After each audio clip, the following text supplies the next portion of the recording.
അപ്പോൾ കഴിഞ്ഞ ക്ലാസ്സിൽ നമ്മൾ ഡിസ്കസ് ചെയ്തിട്ടുണ്ടായിരുന്നത് ആൻഡ്രോയിഡ് സ്റ്റാക്ക്, അതായത് ആൻഡ്രോയിഡിൻ്റെ ആർക്കിടെക്ചറാണ് കഴിഞ്ഞ ക്ലാസ്സിൽ നമ്മൾ ഡിസ്കസ് ചെയ്തിട്ടുണ്ടായിരുന്നത്. അപ്പോൾ അതെല്ലാവർക്കും മനസ്സിലായിട്ടുണ്ടാവും എന്ന് വിചാരിക്കുന്നു. നെക്സ്റ്റ് ഇന്ന് നമ്മൾ പറയാനായിട്ട് പോണത് കമ്പോണൻസ് ആണ്. അതായത് ആൻഡ്രോയിഡിൻ്റെ കോർ ബിൽഡിംഗ് ബ്ലോക്സ് എന്തൊക്കെയാണ്, ഒരു ആൻഡ്രോയിഡ് പ്രോഗ്രാം എന്ന് പറഞ്ഞാൽ എന്തൊക്കെ ഭാഗങ്ങളാണ് ഉണ്ടായിരിക്കുക, എന്തൊക്കെയാണ് ഒരു പ്രോഗ്രാമിൽ ഉണ്ടായിരിക്കുക എന്നാണ് നമ്മൾ ഇന്ന് മെയിനായിട്ട് ഡിസ്കസ് ചെയ്യാനായിട്ട് പോകുന്നത്. അതായത് ആൻഡ്രോയിഡ് പ്രോഗ്രാം എഴുതുമ്പോൾ അതിൽ വരുന്ന ബേസിക് ആയിട്ടുള്ള ബിൽഡിംഗ് ബ്ലോക്സ് അല്ലെങ്കിൽ ബേസിക് ആയിട്ടുള്ള സർവീസസ് കാര്യങ്ങൾ എന്തൊക്കെയാണെന്നാണ് നമ്മൾ ഇന്ന് ഡിസ്കസ് ചെയ്യാനായിട്ട് പോണത്.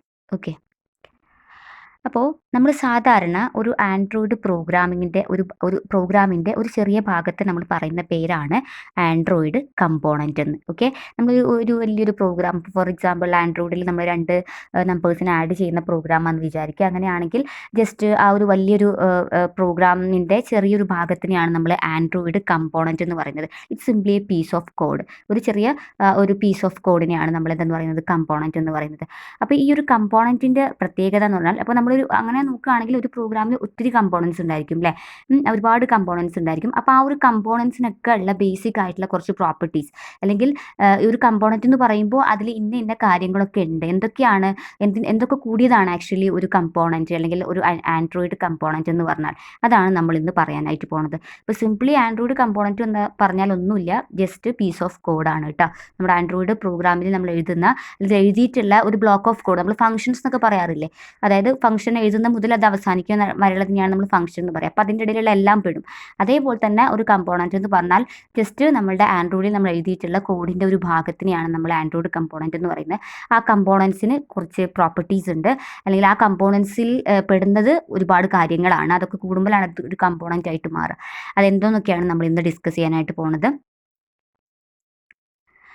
ഇതാ നോക്കൂ, ഒരു ആൻഡ്രോയിഡ് പ്രോഗ്രാം നമ്മൾ എഴുതുമ്പോൾ ഒരു ആൻഡ്രോയിഡ് കമ്പോണൻറ്റിനുള്ള കാര്യങ്ങളാണ് ഈ 5 activity, intent, service, content provider, broadcast receiver, അങ്ങനെ കുറേ സംഭവങ്ങളുണ്ട്. ഇത് കൂടാതെ ഉള്ളതുണ്ട് കേട്ടോ. നമുക്കപ്പോൾ കുറച്ച് കാര്യങ്ങൾ ഏതൊക്കെയാണ് ഒരു ആൻഡ്രോയിഡ് കമ്പോണൻറ്റിൽ ഉള്ളത് നമുക്ക് ഡിസ്കസ് ചെയ്യാം. ആദ്യത്തേതാണ് ആക്ടിവിറ്റി എന്ന് പറഞ്ഞാൽ. ഇത് നിങ്ങൾ ലാബ് ചെയ്യുമ്പോൾ നിങ്ങൾക്ക് നന്നായിട്ട് മനസ്സിലാവും. ഇങ്ങനെ ആക്ടിവിറ്റി എന്ന് തന്നെ കാണിക്കുന്നുണ്ടാവും. നിങ്ങളിപ്പോൾ റെക്കോർഡ് ചെയ്യുന്ന തുടങ്ങിയാലും നിങ്ങൾക്കിത് മനസ്സിലാവും കേട്ടോ. ആക്ടിവിറ്റി എന്ന് പറഞ്ഞാൽ എന്താ പറയുക, ഒരു ക്ലാസ് ആണ്, ഒരു സിംഗിൾ സ്ക്രീനിൽ റെപ്രസെൻറ്റ് ചെയ്യാൻ പറ്റുന്ന ക്ലാസ് ആണ്. നമ്മുടെ ലൈബ്രറീസ് ഒക്കെ എന്താ പറയുക ആഡ് ചെയ്യപ്പെട്ടിട്ടുള്ള ഒരു ക്ലാസ് ആണ് ആക്ച്വലി ആക്ടിവിറ്റി എന്ന് പറഞ്ഞിട്ടുണ്ടെങ്കിൽ. ഓക്കെ, അപ്പോൾ ഒരു ആക്ടിവിറ്റി എന്ന് പറഞ്ഞിട്ടുണ്ടെങ്കിൽ എന്താണ്, ഒരു സിംഗിൾ സ്ക്രീനിൽ റെപ്രസെൻറ്റ് ചെയ്യാൻ പറ്റുന്ന ഒരു എന്താ പറയുക സിംഗിൾ സ്ക്രീൻ റെപ്രസെൻറ്റേഷൻ ആണ്. അതിലുണ്ടായിരിക്കും എന്തായിരിക്കും മെയിനായിട്ട് നമ്മുടെ ആൻഡ്രോയിഡിൽ ഉപയോഗിക്കുന്ന ക്ലാസ് ലൈബ്രറീസ് ഒക്കെയാണ് ആക്ടിവിറ്റി എന്ന് പറയുന്ന ആ ഒരു ആൻഡ്രോയിഡ് കമ്പോണൻറ്റിൽ ഉണ്ടായിരിക്കുക. ഓക്കെ, അപ്പോൾ ആൻഡ്രോയിഡിൻ്റെ കമ്പോണൻ്റ് ആണ് ആക്ടിവിറ്റി എന്ന് പറഞ്ഞാൽ അതിലുണ്ടായിരിക്കും എന്തായിരിക്കും, നമ്മൾ ഉപയോഗിക്കുന്ന എല്ലാ എന്താ പറയുക ആൻഡ്രോയിഡ് ലൈബ്രറീസും ആയിരിക്കും അതിൽ ഉണ്ടായിരിക്കുക. ഓക്കെ, അതാണ് ആക്ടിവിറ്റി എന്ന് പറഞ്ഞാൽ. വ്യൂ എന്ന് പറഞ്ഞിട്ടുണ്ടെങ്കിൽ നമ്മൾ ഉപയോഗിക്കുന്ന, നമുക്കറിയാം നമ്മളിപ്പോൾ ഒരു ആൻഡ്രോയിഡ് ആപ്ലിക്കേഷൻ നിങ്ങൾ ഉണ്ടാക്കുകയാണെങ്കിൽ അതിൽ ഒരുപാട് കൺട്രോൾസ് നിങ്ങൾ ആഡ് ചെയ്യും, like buttons, radio button, check box, label box, text field, അത് കുറേ എണ്ണം ആഡ് ചെയ്യും അല്ലേ. അപ്പോൾ അത് എന്താ പറയുക അതൊക്കെ ഇൻക്ലൂഡ് ചെയ്തിട്ടുള്ള ഏരിയ ആണ് ആക്ച്വലി വ്യൂ എന്ന് പറഞ്ഞാൽ. ആ വ്യൂവിലായിരിക്കും എന്തൊക്കെ ഉണ്ടായിരിക്കുക, നമ്മളുടെ ബട്ടൺ, ലാബൽ, ടെക്സ്റ്റ് ഫീൽഡ്, അങ്ങനെയുള്ള കാര്യങ്ങളൊക്കെ ഉണ്ട്, നമ്മുടെ കൺട്രോൾസ് ഒക്കെ ഉണ്ടല്ലോ, അതൊക്കെ ഉണ്ടായിരിക്കും എവിടെ ആയിരിക്കും, വ്യൂ എന്ന് പറയുന്ന കൺട്രോളായിരിക്കും. വ്യൂ എന്ന് പറയുന്ന കൺട്രോളായിരിക്കും ഇത്രയും യൂസർ ഇൻ്റർഫേസ് എലമെൻറ്റ്സ് ഒക്കെ ഉണ്ടായിരിക്കുക. അടുത്തതാണ് ഇൻറ്റൻറ്റ് എന്ന് പറയുന്ന ഈ ഒരു കമ്പോണൻറ്റ് ഉള്ളത് കൊണ്ടാണ് നമുക്ക് നമ്മുടെ ആൻഡ്രോയിഡിൽ ക്ലിക്ക് ചെയ്യുമ്പോൾ തന്നെ നമുക്ക് റിസൾട്ട് കിട്ടുന്നതും, അതേപോലെ തന്നെ ജസ്റ്റ് ലിസ്റ്റ് ഓഫ് കോൺടാക്ട്സ് ഇങ്ങനെ മെനു സബ് മെനു ആയിട്ട് നമുക്ക് കാണിച്ചു തരുന്നത്, അതേപോലെ തന്നെ മെസ്സേജുകൾ നമുക്ക് അയക്കാനായിട്ട് പറ്റുന്നത്, അതേപോലെ ഫോൺ കോൾ നമുക്ക് ഡയൽ ചെയ്യാനായിട്ട് പറ്റുന്നത്, എന്തെങ്കിലും സർവീസ് സ്റ്റാർട്ട് ചെയ്യാനും സ്റ്റോപ്പ് ചെയ്യാനൊക്കെ പറ്റുന്നത് ഇൻറ്റൻറ്റ് എന്ന് പറയുന്ന ഈ ഒരു കമ്പോണൻറ്റ് ഉള്ളത് കൊണ്ടാണ്. ഓക്കെ, അപ്പോൾ ഇതൊരു ശരിക്കും ഒരു ഇവൻറ്റ് ഡ്രിവൺ ആക്കുന്നത് ഈ ഒരു ആൻഡ്രോയിഡ് കമ്പോണൻറ്റിൽ നമ്മളെ ഇൻറ്റൻറ്റ് കമ്പോണൻറ്റ് വരുന്നത് കൊണ്ടാണ് നമ്മളുടെ ആൻഡ്രോയിഡ് പ്രോഗ്രാം ഒരു എന്ത് പ്രോഗ്രാം എന്നൊക്കെ പറയാൻ പറ്റുക, ഇവൻറ്റ് ഡ്രിവൺ, നമ്മൾ കൊടുക്കുന്ന ഇവൻറ്റിനനുസരിച്ച് റെസ്പോൺസ് പ്രൊഡ്യൂസ് ചെയ്യുന്ന ഒരു പ്രോഗ്രാം ആണെന്ന് പറയാനായിട്ടുള്ള റീസൺ അതിൽ ഇൻറ്റൻറ്റ് എന്ന് പറയുന്ന കമ്പോണൻറ്റ് ഉള്ളത് കൊണ്ടാണ്. ഓക്കെ, ഇപ്പോൾ ചെറിയൊരു എക്സാമ്പിൾ കോഡ് ഇവിടെ തന്നിട്ടുണ്ട്. ഇൻറ്റൻറ്റിൻ്റെ ഒരു ഒബ്ജക്റ്റ് ക്രിയേറ്റ് ചെയ്തിട്ടുണ്ട്. Intent new is equal to intent of intent action view, ഒരു ആക്ഷൻ റിലേറ്റഡ് ആണ്. ഞാൻ പറഞ്ഞു ഇവൻറ്റ് ഇവിടെ ആകുമ്പോൾ ആക്ഷൻ ആണല്ലോ. ഇൻറ്റൻറ്റ് ഡോട്ട് സെറ്റ് ഡാറ്റ എന്ന് പറഞ്ഞിട്ട് ജസ്റ്റ് ഒരു എന്താ പറയുക ഒരു URL കൊടുത്തിട്ടുണ്ട്. സോ ആ ഒരു ആക്ടിവിറ്റി സ്റ്റാർട്ട് ചെയ്യുമ്പോൾ എന്ത് സംഭവിക്കും, അങ്ങോട്ടേക്ക് പോയിട്ട് ലോഡ് ആവും. അപ്പോൾ അവിടെ നടക്കുന്ന ഒരു ആക്ഷൻ ആണത്, ജസ്റ്റ് ഒരു ഇൻറ്റൻറ്റ്. അപ്പോൾ ഇൻറ്റൻറ്റ് എന്ന് പറയുന്നതും നമ്മുടെ ആൻഡ്രോയിഡിലുള്ള ഒരു കമ്പോണൻ്റ് ആണ്.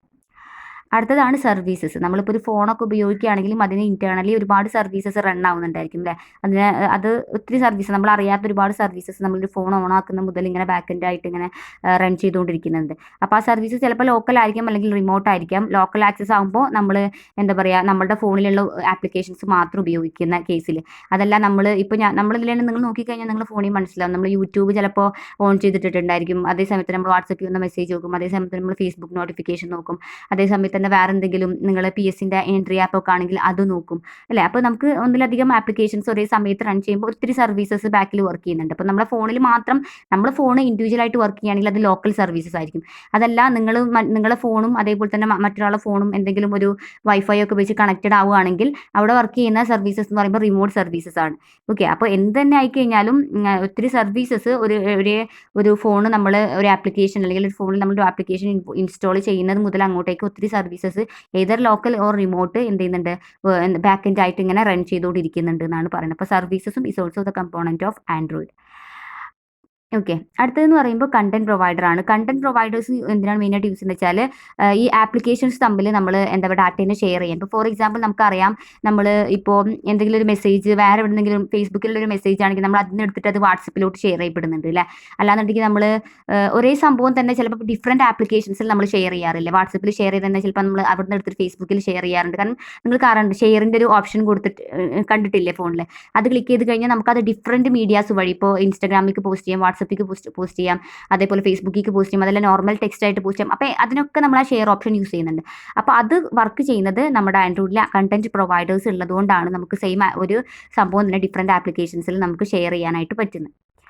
അടുത്തത് ഫ്രാഗ്മെൻറ്റ്സ് ആണ്. ഫ്രാഗ്മെൻറ്റ്സ് എന്ന് പറയുമ്പോൾ ഞാൻ പറഞ്ഞു ആക്ടിവിറ്റി എന്ന് പറഞ്ഞാൽ നമ്മുടെ പ്രോഗ്രാമിൻ്റെ ഒരു ലൈബ്രറീസിലൊരു പോർഷനാണെന്ന് പറഞ്ഞു അല്ലേ? അപ്പോൾ ആക്ടിവിറ്റിയിൽ ഒത്തിരി ഫ്രാഗ്മെൻറ്റ്സ് ഉണ്ടായിരിക്കും. അപ്പോൾ ഫ്രാഗ്മെൻറ്റ്സ് എന്ന് ആലോചിച്ചാൽ നിങ്ങളിങ്ങനെ ഫംഗ്ഷൻ ആലോചിച്ചാൽ മതി. ഒരു വലിയ പ്രോഗ്രാമിൽ കുറേ ഫംഗ്ഷൻസ് ഉണ്ടായിരിക്കും അല്ലേ? കുറേ കുഞ്ഞു പോർഷൻസ് അല്ലേ? ഇപ്പോൾ ആഡ് ഒരു പ്രോഗ്രാമിൽ തന്നെ ഞാൻ ആഡും മൾട്ടിപ്ലിക്കേഷൻ ഡിവിഷൻ ഒക്കെ ചെയ്യുകയാണെങ്കിൽ വോയിഡ് ആഡ് എന്ന് പറയുന്ന ഒരു ഫംഗ്ഷൻ, വോയിഡ് സബ്ട്രാക്ട് എന്ന് പറയുന്ന അടുത്ത ഫംഗ്ഷൻ, വോയിഡ് ഡിവിഷൻ എന്ന് പറയുന്ന വേറൊരു ഫംഗ്ഷൻ, അങ്ങനെ ഒരുപാട് ഫംഗ്ഷൻസ് ഉണ്ടായിരിക്കും. അത്തരത്തിൽ വർക്ക് ചെയ്യുന്ന സെപ്പറേറ്റ് ആയിട്ടുള്ള ഇൻഡിവിജ്വൽ ബ്ലോക്സിനെയാണ് നമ്മൾ ഫ്രാഗ്മെൻറ്റ്സ് എന്ന് പറയുന്നത്.